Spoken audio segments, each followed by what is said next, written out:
السلام علیکم ورحمۃ اللہ وبرکاتہ۔ غریبی اور خوشحالی۔ غریبی آتی ہے 7 چیزوں کے کرنے سے۔ نمبر 1، جلدی جلدی نماز پڑھنے سے۔ نمبر 2، کھڑے ہو کر پیشاب کرنے سے۔ نمبر 3، پیشاب کرنے کی جگہ وضو کرنے سے۔ نمبر 4، کھڑے ہو کر پانی پینے سے۔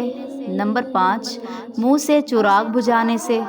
نمبر 6، دانت سے ناخن کاٹنے سے۔ نمبر 7، دامن یا آستین سے منہ صاف کرنے سے۔ خوشحالی آتی ہے 7 چیزوں کے کرنے سے۔ نمبر 1، قرآن کی تلاوت کرنے سے۔ نمبر 2، 5 وقت کی نماز پڑھنے سے۔ نمبر 3، خدا کا شکر ادا کرنے سے۔ نمبر 4، غریبوں اور مجبوروں کی مدد کرنے سے۔